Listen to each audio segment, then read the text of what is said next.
Hoi, ik ben Thomas in Beursbox.nl. Ik ga het hebben over Amerika. Daar is al de basis. Maar ik wil beginnen met een bordje wat ik ooit op mijn slaapkamer had toen ik nog thuis woonde. En dat was: Is there life after death? Fuck with my stereo and find out. Nou, dat is eventjes waarmee ik wil beginnen. En wat er nu eigenlijk heel leuk zou zijn: je hebt in Amerika die rode hoedjes. En daar staat dan MAGA op.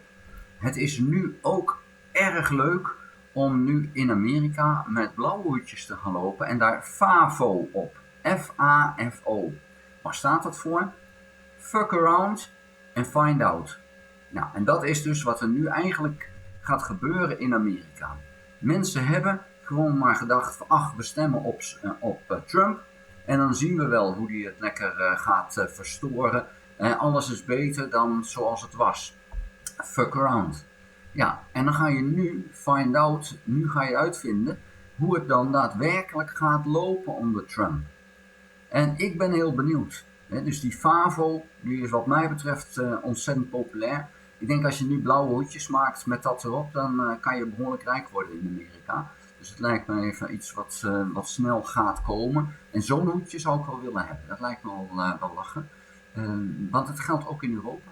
We doen het hier ook. We zijn hier ook mensen aan het verkiezen die ook niet echt een plan hebben. De one-liner politici. En we zijn het in Nederland. We hebben het ook. Er worden allemaal mensen neergezet op ministeries. Hebben er totaal geen verstand van. En doe maar wat. Ze verzinnen zelf wat. Mona Keijzer die gewoon iets verzint. En dan vervolgens enorm wordt teruggefloten door alle partijen in de markt. Die zeggen van, maar dat willen we helemaal niet. En dat zij dan staat in de Tweede Kamer van, ja, jullie wilden dat ik het versimpelde en nou doe ik het. En nee, er was niemand die erop zat te wachten, maar ze heeft ook nog niemand gesproken. Een Faber die niemand heeft gesproken en dan maar even bepaald, het moet nu zo en zo gaan gebeuren. Nou, fuck around en find out. En dat is dus ook in Nederland zo. En in Amerika ook. En dat gaan we op 3 januari mogelijk al zien als het congres een nieuwe voorzitter probeert te verkiezen. Maar we gaan het ook zien na 20 januari. Wat gaat Trump allemaal doen? Hij wil een heleboel mensen gaan aanstellen na 20 januari. Waarvan mensen ook wel zeggen van ja, maar die heeft daar geen verstand van. Die gaat er gewoon één puinhoop van maken. Ja, dat is wat Trump wil.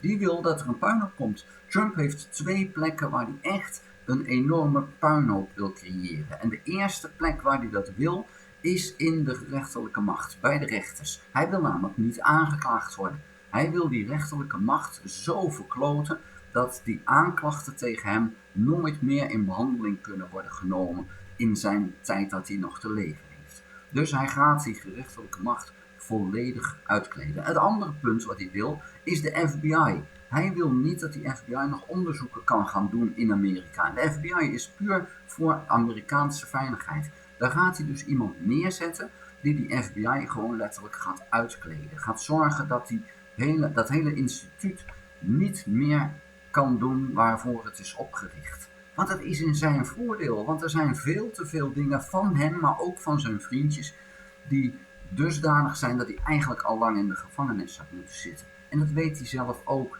En dat hij deze kans nog heeft gekregen is voor hem zo mooi. Want hij kan er nu proberen om daar een puinhoop van te maken. En dat is dus wat we nu gaan zien. Ja, en dan gaat dus de Amerikaanse samenleving behoorlijk verkloten. Maar ja, dat is dus FAFO. Ze hebben het eigenlijk zelf gekozen dat ze dit willen. Ja, dan ga je krijgen waar je voor hebt gekozen. En dat is maar de vraag of je dat echt wilde. Een heel aardig voorbeeld is namelijk dat mensen Obamacare wilden weg hebben. Ach, die shit die heb je niet. Heel veel mensen die gebruik maken van de Affordable Care Act, die uitkeringen hebben vanuit die Affordable Care Act, die dus een verzekering hebben, een medische verzekering dankzij die vinden Obamacare helemaal niks. Dus die hebben voor Trump gestemd, want Obamacare zal dan weggehaald worden. Dat is dus precies hetzelfde. Alleen de Republikeinen hebben het Obamacare genoemd en hebben er constant tegen geageerd, zodat mensen eigenlijk tegen hun eigen voordelen aan het stemmen zijn gegaan. En ze hebben nooit doorgehad, want Fox News heeft dat nooit verteld, dat het één en hetzelfde is. Dus die mensen hebben gestemd van haal dat maar weg. terwijl ze er zelf gebruik van maken. En met name de rode staten, dus de republikeinse staten, die zijn economisch bijna allemaal zwakker dan de democratische staten. Juist daar zitten de mensen die er gebruik van maken.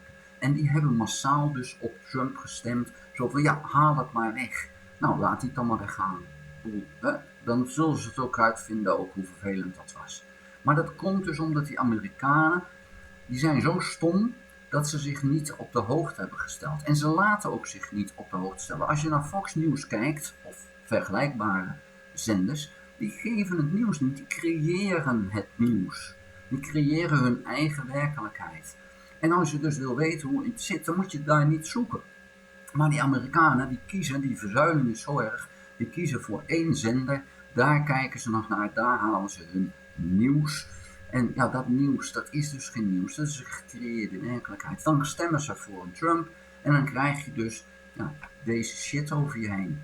En ik denk dat Amerika de aankomende 2 jaar dat maar eens even flink over zich heen moet laten gaan, in de hoop dat ze er wat van leren. Het kan ook zijn dat de Amerikaanse samenleving helemaal uit elkaar valt, dat het chaos wordt en dat Amerika gewoon passé is. Ja, dat kan dan ook. Ja, favo, zou ik dan zeggen. Goed, daar wil ik het bij laten. Vond je de video interessant? Geef een duim. Heb je nog geen abonnement? Abonneer je dan op dit kanaal. Tik dan ook op het belletje. Dan krijg je een notificatie als ik een volgende video gemaakt heb. Ga ook naar www.beursbox.nl. Schrijf daarin op de gratis nieuwsbrief. Dank voor het kijken. Houdoe!